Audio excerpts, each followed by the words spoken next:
Nosso entrevistado de hoje escreveu livros sobre temas como economia, história, sociologia e, principalmente, educação. Está começando Impressões do Brasil.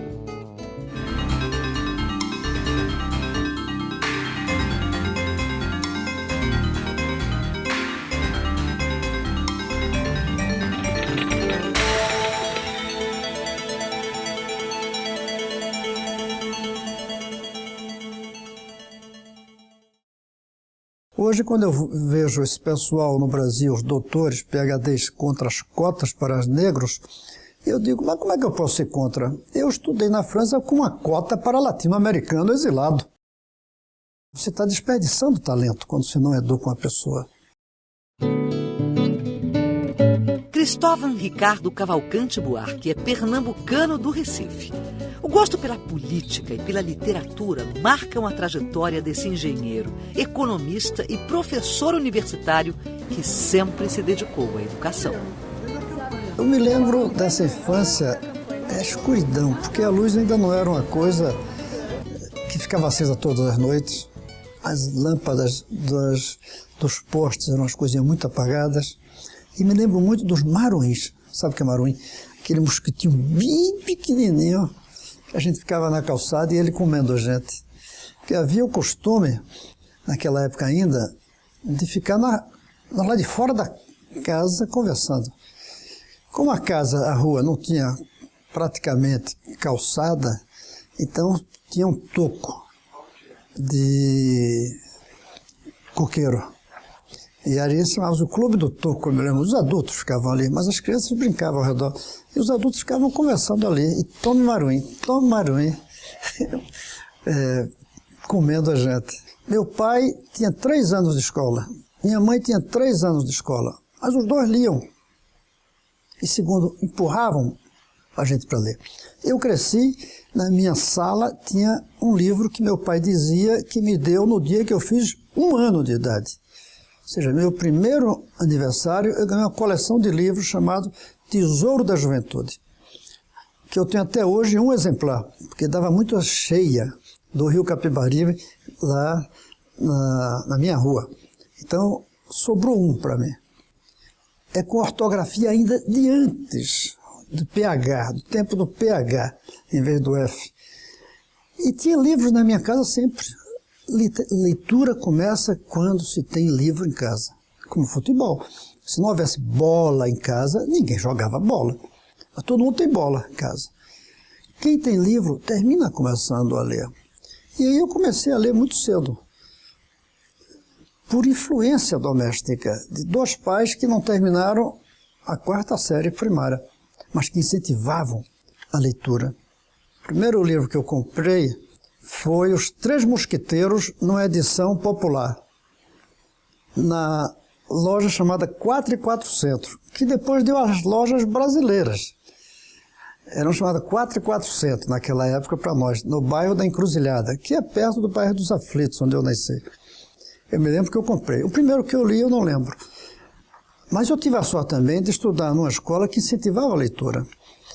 Eu estudei no colégio marista, que se chamava São Luís. Os colégios de padres eram quase de graça. O padre não casava. O padre morava, o irmão marista morava no convento, no colégio. Não pagava imposto à escola, não tinha computador na época. Era quase de graça, porque o que eles queriam era fazer da gente padre.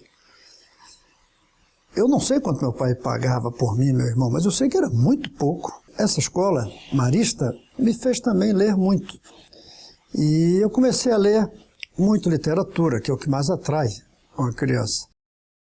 Financei toda a minha adolescência como professor de matemática e física. Eu dava aula particular de física e matemática. Eu era professor de uma rede muito grande de alunos que eu ia na casa de cada um deles para dar matemática ou física. E aí, quem gosta de matemática termina virando engenheiro. Só que eu concluí e nunca trabalhei como engenheiro. No último ano, eu já comecei a fazer um mestrado em economia. E me orientei para a economia depois disso. Engraçado, eu não tive atividade política no secundário, como muitos amigos chegaram a ter, né? Muitos amigos chegaram a ter atividades políticas desde o secundário. Eu não tive. Eu só comecei a ter na Escola de Engenharia de Pernambuco, mas logo no começo. O primeiro ano, certamente, eu já estava fazendo política. Mas, embora eu não tivesse atividade política, eu já lia sobre política.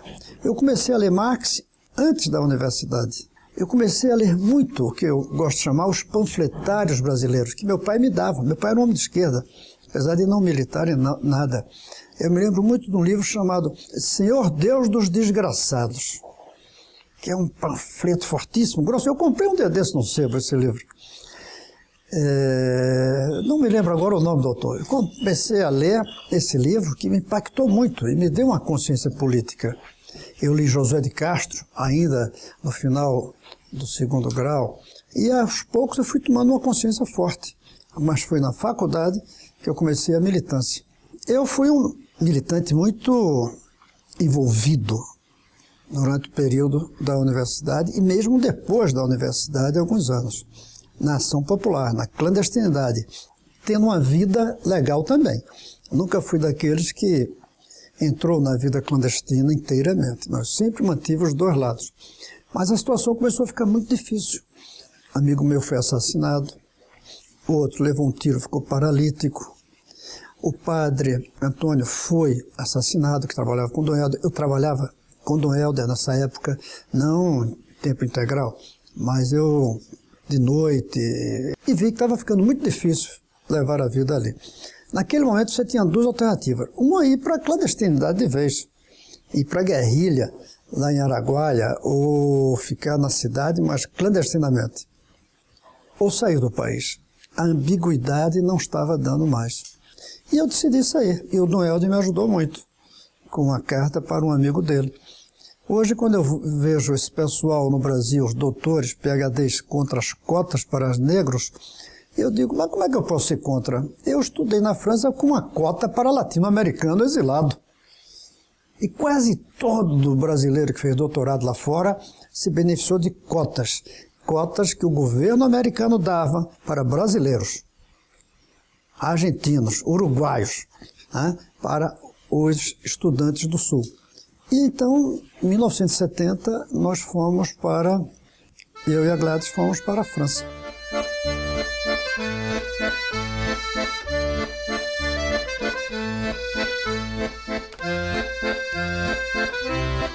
Um dia, um amigo meu chamado Décio Sais, que almoçava quase todo dia comigo, num colégio ao lado da casa que a gente morava, casa do estudante da Tunísia, tinha um restaurante universitário, ele ia e a gente almoçava.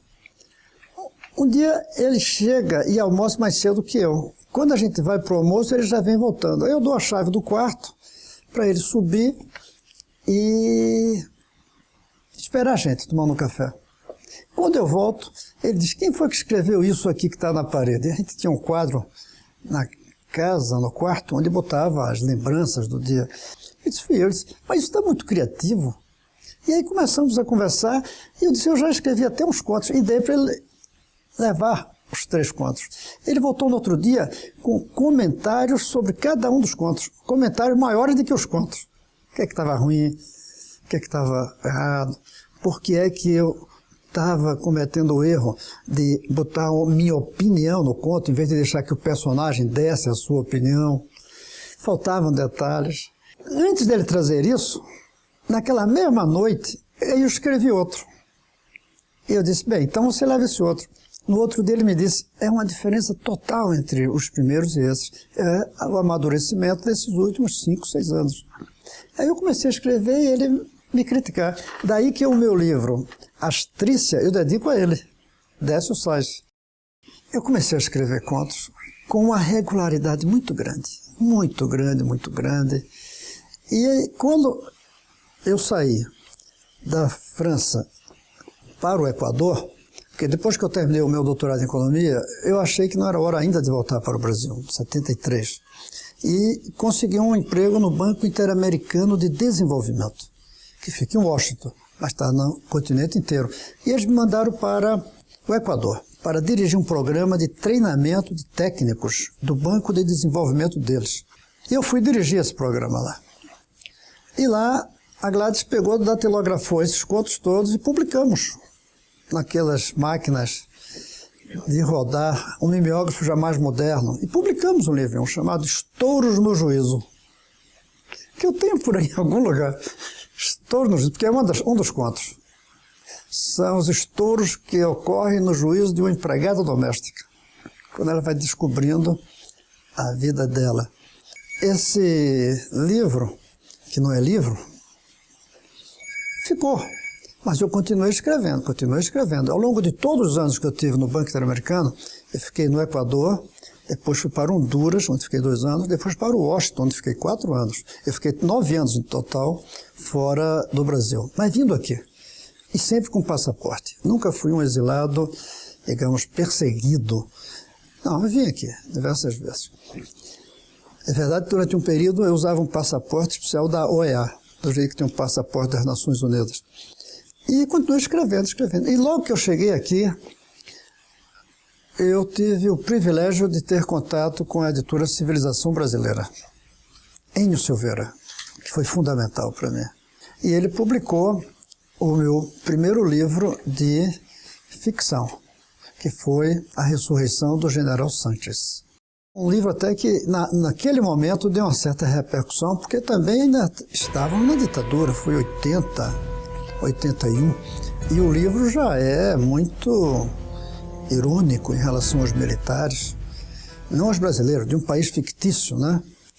Mas já faz muita crítica, já ironiza muito. E aí eu não parei mais de escrever, embora com esse encaminhamento para atividades mais políticas, administrativas, tenha diminuído muito a minha dedicação à ficção. Eu aí me encaminhei muito para a vida, vamos dizer, de ensaios. Tanto que a maior parte dos meus livros, e os que têm mais edições, vamos dizer assim, para não chamar sucesso é uma palavra muito ambígua, são livros de ensaios, não são livros de ficção.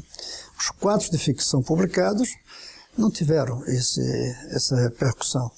Mas eu devo ter mais uns 4 guardados, que com algum trabalho virariam livros.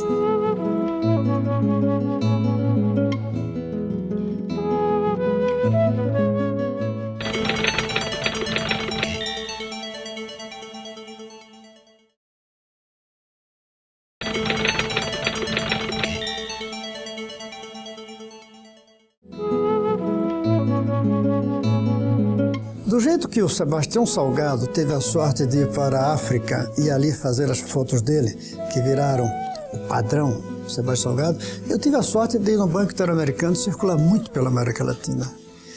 E aí mergulhar profundamente na literatura latino-americana. Eu devo ter passado uns 10 anos que eu praticamente só lia literatura latino-americana. Foi depois que eu voltei a ler mais os clássicos franceses, russos, e depois, mais recentemente, os contemporâneos. Mas eu mergulhei muito e cheguei a ter uma relação com algumas. Com Mário Vargas Llosa, eu tenho uma relação que eu mantenho até hoje. O último livro dele, que eu considero um dos melhores livros que eu já li, e talvez o melhor dele, O Sonho do Celta, ele me mandou pessoalmente um dos primeiros livros da edição. Mas esses caras eu li bastante, isso sim, eu li muito e não há dúvida que influenciaram muito. Eles e o Borges, que são completamente diferentes. O Astrícia é uma cópia do Borges. O Borges, os personagens do Borges são personagens do próprio meu livro, né? O Borges, para mim, é o mais genial desses todos. Não vou dizer o melhor escritor, é diferente. O melhor escritor é mais genial. Até porque o melhor escritor não existe, né? Você pode ler um dia um cara e achar maravilhoso. Você lê o mesmo cara daqui a um mês, não acha tão bom. É engraçado isso. Poesia mais ainda. Poesia de uma hora para outra, você acha uma poesia maravilhosa, na outra hora acha a poesia ruim. Música também. Literatura não é tão curto o tempo de você gostar ou desgostar. Agora, ensaios, livros que vamos chamar de ciências sociais, aí ou você gosta ou você não gosta. Leva anos para você deixar de gostar de um bom livro de ensaio, ou de passar a gostar dele. E às vezes você nunca para de gostar. Já a poesia, literatura e música depende muito do momento. Logo que eu publiquei os primeiros livros, o primeiro, sobretudo, A Ressurreição do General Santos, eu publiquei um livro bem técnico, chamado Avaliação Econômica de Projetos, que até hoje é o que mais vende, pela editora Campos. Vende, cada 2 anos, no máximo, vende uma edição completa, esse livro. E já tem 30 anos. Técnico, pura matemática, ensinando como é que se avalia um projeto. E depois eu mantive essa simultaneidade com outros livros na área de ensaios sobre o Brasil. Aí já, graças a uma outra grande figura de editor, Fernando Gasparian, a editora Paz e Terra. Ele que começou a publicar, o primeiro foi A Desordem do Progresso, que depois continuou com mais 3 livros, e até mais um, que de certa forma fazem um conjunto sobre a crítica ao desenvolvimento e uma proposta alternativa. Eu sempre trabalhei com a crítica e propostas. Nunca fui daqueles militantes de esquerda que só criticavam. Eu sempre procurei ter uma resposta para superar as críticas que eu fazia. Nesses últimos anos em que eu tenho tido menos tempo para literatura, o que eu escrevi foi histórias para crianças. Mas só publiquei uma. As outras estão guardadas ainda. Eu gosto de viajar porque em viagem eu produzo muito. Porque no avião eu produzo. Eu fico chateado quando o avião chega no destino. Primeiro porque eu adoro voar de avião. É o lado criança. Segundo porque é um lugar que não tem telefone ainda. Eu morro de medo que comece a se usar telefone celular em avião. Você consegue ficar só, embora hoje em dia está cada vez mais difícil, porque sempre senta alguém que puxa a conversa ao lado. Então é a hora de ler, de escrever. Eu gosto muito de revisar. No hotel eu fico revisando meus textos. Então eu escrevo rapidamente, depois vou revisando, nas brechas que eu tenho. Tanto escrever como corrigir nas brechas de tempo das agendas. Quando eu estava só professor, não. Aí eu tinha tempo realmente para escrever. E os últimos 2 livros foram simplesmente baseados nos artigos que eu faço semanalmente. Simples coleção de artigos. Revisados. Mas o último não. O último, que é Sou Insensato, ele tem os artigos, mas tem uma coisa nova. Depois de cada artigo, alguns com mais de 10 anos publicados, eu coloquei um texto. E ao mesmo tempo esse texto engata com o artigo que vem depois. Aí depois um texto sobre esse artigo, que conecta com o que vem depois. Terminou virando um livro. Você lê o livro com continuidade entre os artigos. Tem um tema que eu venho trabalhando graças às minhas aulas, né? Eu continuo dando aula. Eu me orgulho muito de nunca ter parado de dar aula. Como reitor, como ministro eu parei, porque viajava muito. Como governador eu ia lá toda semana. E eu estou dando um curso na Universidade de Brasília, num centro que eu criei 15 anos atrás, Centro do Desenvolvimento Sustentável, que é crescimento, humanismo e decrescimento, que é uma análise do crescimento como produto do humanismo, que surge lá pelo século XV, XVI. E como hoje precisa de um humanismo que nos liberte do crescimento econômico como nosso objetivo e que ponha no lugar um novo propósito civilizatório. E isso me obriga a ler demais, né? E muitas coisas. Aí o que é que eu estou fazendo? Eu estou lendo, dobrando a pagininha do livro, porque nem dá tempo de fazer a pesquisa cuidadosa, como eu fazia antes, de fazer fichário. Então eu estou lendo, dobrando e colocando no mesmo lugar esses livros que eu leio, para depois tentar reunir tudo isso numa grande crítica ao crescimento como objetivo civilizatório. E a proposta de um novo padrão, de um novo objetivo, que eu chamo de educacionismo, que é medir a civilização pelo grau de educação que essa civilização tem e pelo grau de distribuição do conhecimento que essa civilização oferece. Porque você pode ter uma civilização altamente educada, mas com poucos na educação. Não basta. Tem que ser muito educada e todos educados. Até porque, se ela for muito educada, mas todos não forem educadas, ela é menos educada do que poderia ser. Porque esses não educados poderiam ser mais geniais do que os que chegaram em cima. Então você está desperdiçando talento quando você não educa uma pessoa.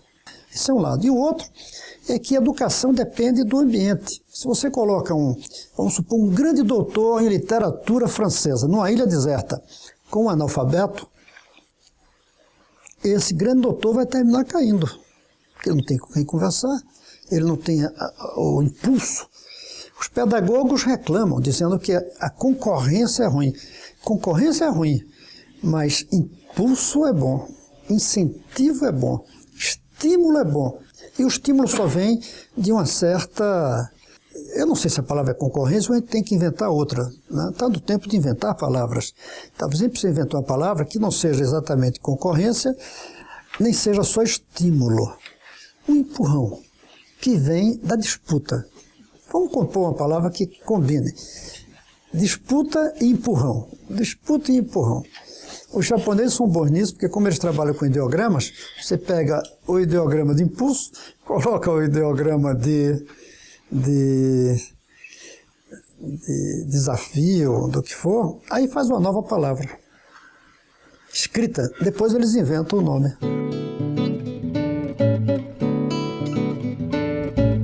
Cada um de nós tem uma escultura dentro da gente querendo nascer.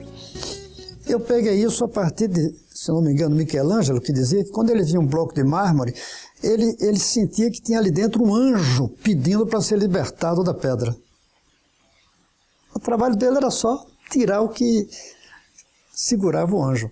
Cada um da gente tem uma escultura dentro da gente. Não vou dizer de anjo, mas tem uma escultura. E as coisas vão acontecendo e a escultura da gente não nasce. A escultura escritor dentro de mim foi abafada. Foi abafada pela atividade política. Eu mantenho uma disciplina, por exemplo. Eu escrevo pelo menos um artigo por semana, que eu publico no Globo e no Jornal do Comércio. Cada 15 dias num, a cada 15 dias no outro, né? Mas além disso, todo mês tem pelo menos mais um para o Correio Brasiliense, tem mais um para algumas revistas, mais outras revistas. Mas livro mesmo, de sentar e dizer eu vou trabalhar esse livro, parou muito, desde que eu fui candidato a governador. Aí você dizia, reitor? Reitor, eu ainda escrevi livros. E depois, como eu tive 4 anos entre ser reitor e ser governador, aí foi onde eu mais produzi tanto literatura quanto ensaios. Então atrapalha muito. Isso, não vou mentir, me incomoda. Às vezes eu tenho minhas dúvidas sobre se deveria continuar nessa vida ou soltar a escultura que tenho dentro de mim. No próximo programa, vamos a Manaus conversar com Márcio Souza, romancista e dramaturgo amazonense. Eu fiz o que muito diretor brasileiro devia ter feito, larguei o cinema, para o bem do próprio cinema. Na verdade, não tem essa história de regionalismo. Tem grande literatura e literatura medíocre, que não é literatura. Então, só tem essas duas classificações.